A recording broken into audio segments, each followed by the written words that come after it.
Hello everyone, कैसे हैं आप सब। बीपीएससी 69 पीटी एग्जाम हो गया ना।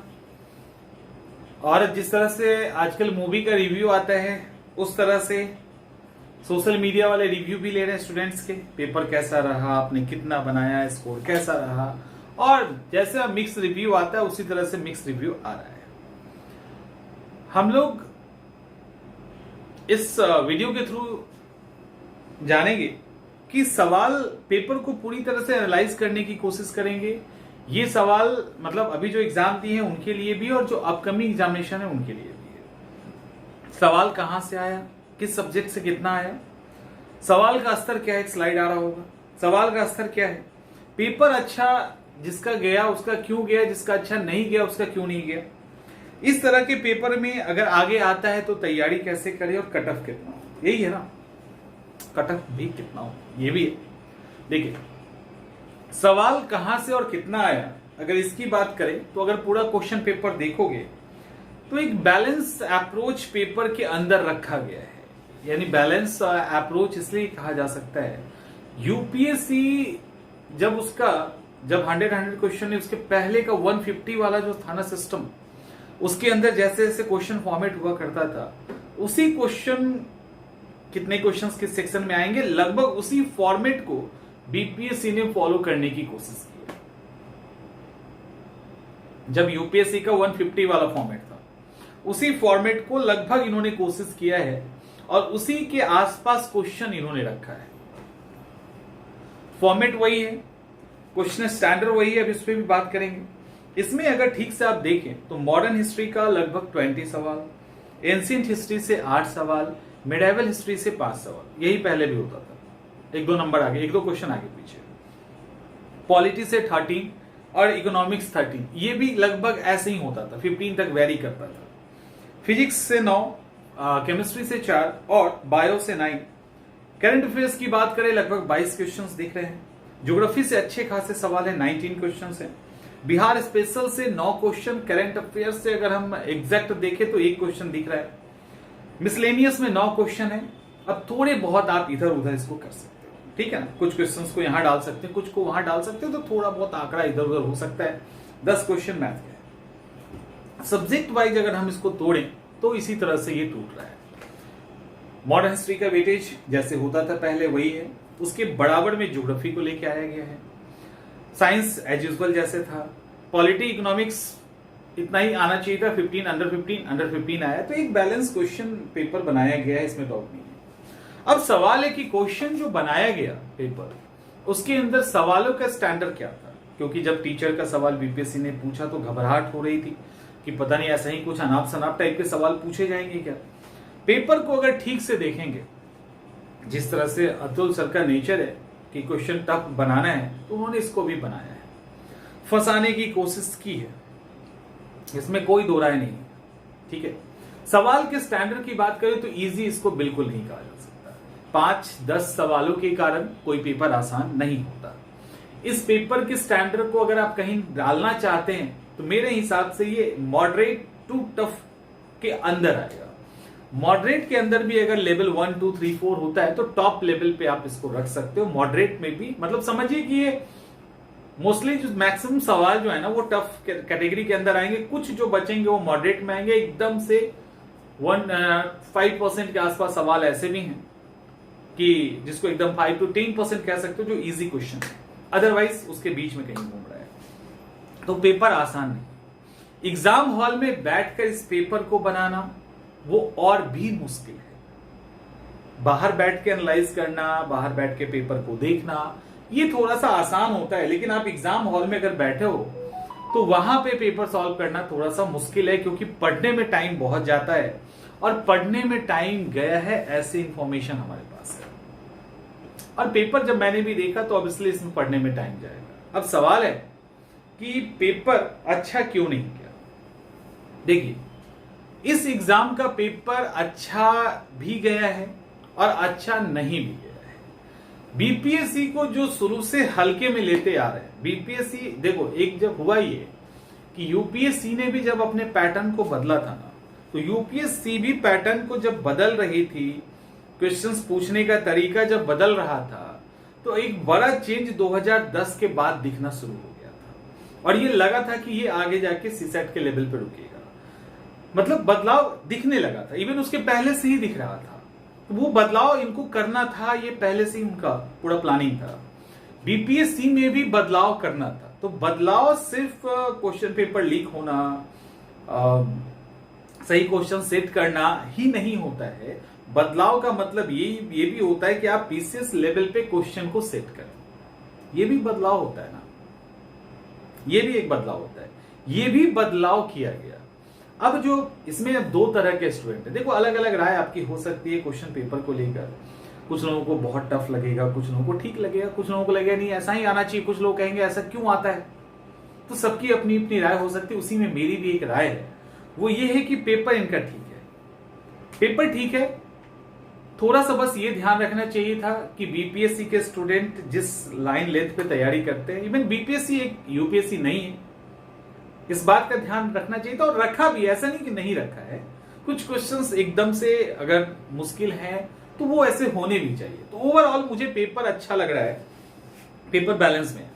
अब देखिए यहाँ पे वन लाइनर तैयारी करने वाले, विदाउट कॉन्सेप्ट तैयारी करने वाले, एग्जाम हॉल स्ट्रेटजी पे काम नहीं करने वाले स्टूडेंट तो फंसे हैं, इसमें कोई दो राय नहीं। जो ऑलरेडी निगेटिव मार्किंग में अच्छे से तैयारी कर रहे हैं, यूपीएससी की तैयारी कर रहे हैं, सब्जेक्ट्स यानी बुक्स सब्जेक्ट के पढ़ते हैं अच्छे से, एग्जाम में नहीं आने पे कैसे करना है, निगेशन प्रोसेस क्या होता है, अगर इन सब हथियार का उन्होंने यूज किया है पढ़ाई के दौरान और एग्जाम हॉल में, तो उनका पेपर अच्छा गया है, उनको ज्यादा परेशानी नहीं हुई है।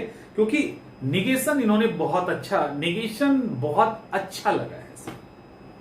मैं पेपर देख रहा था और जब निगेटिव मार्किंग होता है ना, तो cut off without negation process तो पास हो ही, आप क्रॉस कर ही नहीं सकते। इसके अलावा जो कूट मिलाना था ये सब था, वहां पर भी क्वेश्चन इजी हो जाता था। क्वेश्चन पढ़ने में मुश्किल था, लेकिन दिमाग शांत करके अगर आप क्वेश्चन बनाते तो क्वेश्चन बन रहा था। सबको छोड़ दीजिए, तो अगर 2 या 3 स्टेप में क्वेश्चन बनाने की जिन लोगों ने कोशिश की है, यानी पहले स्टेप में अगर बनाने की कोशिश की एकदम इजी सवालों को, तो 30 के आसपास सवाल तो निकले हैं, प्लस माइनस 16 कर लो, तो 30 के आसपास ऐसे सवाल हैं जिसको बड़े आराम और प्यार से फर्स्ट राउंड में कॉन्फिडेंस के साथ बनाया जा सकता था। बाकी सवाल फिर, मतलब बाकी सवाल में उससे थोड़ी मुश्किल, यही तो हमारी स्ट्रेटजी थी ना। और निगेशन प्रोसेस बाद में लगा, लास्ट में लगा देना था। तो इस प्रोसेस से जिन्होंने भी पेपर दिया है वो, तो अब सवाल ये उठता है कि इस तरह के पेपर की अब तैयारी कैसे करें। देखिए इस तरह का जो भी पेपर होता है, इंक्लूडिंग यूपीएससी, आपको मान के चलना होगा कि बीपीएससी एक स्टैंडर्ड को बढ़ा लिया और ये यूपीएससी के आसपास कहीं जाना चाहती है। तो चूंकि एक ट्रांजिशन फेज होता है, एक आयोग अपने आप को अपग्रेड कर रहा है, एक ऐसे फेज में जाना चाहता है जो यूपीएससी का फेज हो, तो अपग्रेड और उस फेज तक पहुंचने के बीच में थोड़ी सी गड़बड़ी होती है, वो पेपर में दिखता है। तो वो एक कहते हैं ना ट्रांजिशन फेज, तो वो ट्रांजिशन फेज के अंदर जो स्टूडेंट आते हैं उनको थोड़ा सफर करना पड़ता है, क्योंकि एक अचानक चेंज वो फेस करते हैं। तो जो ऑलरेडी उस चेंज को हाई लेवल के एग्जाम में फेस कर चुके हैं, उनके लिए वो पेपर आसान हो जाता है। लेकिन जो उससे सिर्फ उसी एग्जाम की तैयारी करते थे, उनके पहले लेवल पे तैयारी करते थे, उनके लिए वो पेपर फिर बहुत रिस्की हो जाता है और खतरनाक हो जाता है। तो ये फेज आता है और इसी फेज से अभी बिहार लोक सेवा आयोग गुजर रहे हैं। इसमें कुछ बच्चे शिकार हो रहे हैं जो वन लाइनर फॉर्म या बहुत अस्तरी बुक नहीं पढ़ के जाते हैं, कॉन्सेप्ट पे बहुत भरोसा नहीं करते, सिर्फ रट के जाते हैं, फैक्ट्स पे ज्यादा उनको कमांड होता है, फैक्ट्स पे जो हराना जानते हैं लोगों को।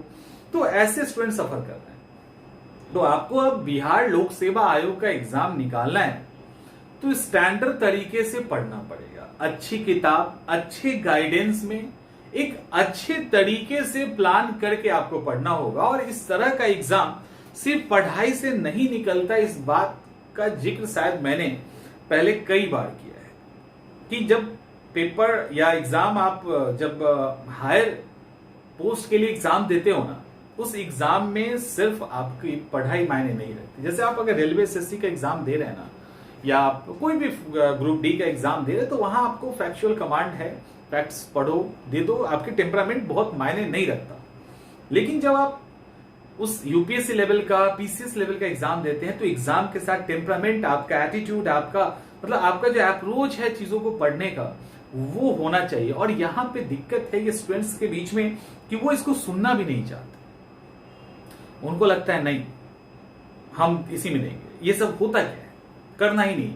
एक्चुअली उनको पता ही नहीं होता क्या। इस तरह के एग्जाम की तैयारी अगर आपको करनी है ना, तो आप जितना पढ़ रहे हो वो तो पढ़ रहे हो, अपने अंदर थोड़ी सी चीजों को बदलनी होगी। और एग्जाम हॉल के लिए भी आपको पहले दिन से तैयार करना पड़ेगा कि वहां कुछ क्वेश्चंस नया आ सकता है, वहां कुछ ऐसे क्वेश्चंस हो सकते हैं जो हमसे ना बने, वहां ऐसा पेपर आ सकता है जो हमारे लिए बिल्कुल ही चौंकाने वाला हो। अब उसको कैसे निकालें? तो एग्जाम हॉल के लिए भी आपको पहले दिन से तैयारी करनी। तो एक एक अच्छे लेवल के राइटर की किताब जो चलता है, सबको पता है, बुक्स के बारे में सबको पता है, वो किताबें आपको पढ़नी है। इसके अलावा मतलब उस किताब नोट्स आपके पास होना चाहिए। कॉन्सेप्ट की क्लियरिटी पे ध्यान दीजिए, क्योंकि कई सवाल कॉन्सेप्ट बेस है। आपका कॉन्सेप्ट क्लियर है, सवाल में कुछ है ही नहीं, सवाल हलवा है और कॉन्सेप्ट क्लियर नहीं है तो आपने सुना ही नहीं, आपने उसको सुना ही नहीं है। तो ये अंतर है, और इस अंतर को कौन मिटाएगा? किताबें मिटाएंगी। इस अंतर को एक बढ़िया टीचर मिटाएगा जिनके पास बेहतर कॉन्सेप्ट है। ये वन लाइनर पढ़ाने वाले टीचर्स के चक्कर में ना फंसे। 100, 200, 400 रुपए में आप जाके अपनी कैरियर को जो तबाह कर रहे हो, ये मैं फ्रैंकली कहना चाहता हूं, उनके पास वो स्तर नहीं है जो आपको पढ़ा सकते हैं। आप लोगों में से अधिकांश को जज करने का तरीका ये है कि हमें जो फैक्ट्स आता है या हमारे किताब में जो फैक्ट्स है उससे उनको उतना याद है कि नहीं, उससे वो मैटर नहीं करता। वो कैसी चीजों को डिलीवरी कर रहे हैं, वो कैसे आपको समझा रहे हैं, उनके पास चीजों को लेकर डेप्थ कितनी है ना, वैसे लोगों के पास जाइए, नहीं तो समय बर्बाद होगा आपका। तो तैयारी के दौरान अब अपने आप को मान लो कि आप एक अलग एग्जाम की तैयारी कर रहे हैं जो अलग है, उसके लिए हमें अलग तरीके से पढ़ना है। हम दरोगा की तैयारी नहीं कर रहे, हम टीचर की तैयारी नहीं कर रहे, हम सिपाही की तैयारी नहीं कर रहे। कोई आता है और फॉर्म भर देता है बीपीएससी का, तो वो अब एकदम से बंद करना होगा। अगर आपको पीसीएस की तैयारी करनी है तो पीसीएस को पे डेडिकेटेड होके आपको पढ़ना पड़ेगा, तब जाके एग्जाम निकलेगा। अब रहा सवाल लास्ट की कट ऑफ का। देखिए कट ऑफ का जहां तक सवाल है वो अभी थोड़ा सा और इंतजार करना ज्यादा बेहतर होगा। मेरे हिसाब से पेपर टफ है, परेशान किया है लोगों को, लेकिन बनाने वाले भी बहुत, मैंने अच्छा स्कोर करने वालों की भी कमी बहुत नहीं है। तो जनरल कट ऑफ की बात करते हो, उसके अकॉर्डिंग कैटेगराइज आप लोग अपना कर सकते हो। जनरल कट ऑफ की अगर हम बात करें तो 85 to 90 के बीच में कहीं ना कहीं कट ऑफ दिख रहा है। 85 to 90 के आसपास जिन लोगों ने जनरल का स्कोर किया है तो वो मेंस की तैयारी में लग जाइए, क्योंकि अभी अचानक से बाहर में बहुत सारी खबरें आएंगी, हमने 100 प्लस किया, हमने फलाना किया, ढिमाका किया, वो सब चलता रहेगा और 2-4-5 दिनों के बाद वो सीधे डाउन हो जाता है। तो 90 तक जिसका भी है उसका सेफ है। 90 से ऊपर वाले तो 100% सेफ है मेरे हिसाब से। 90 तक वाले अपना 85 to 90 वाले अपना तैयारी स्टार्ट कर दीजिए, ऊपर वाले तो कर ही सकते हैं। तो यही है अभी के लिए। और जिनको भी लगता है कि अच्छे से तैयारी करनी है, हमारे साथ जुड़ना चाहते हैं, तो मेंस के लिए जुड़ सकते हैं और 70 के लिए जुड़ सकते हैं। मिलते हैं हम लोग अगले वीडियो में।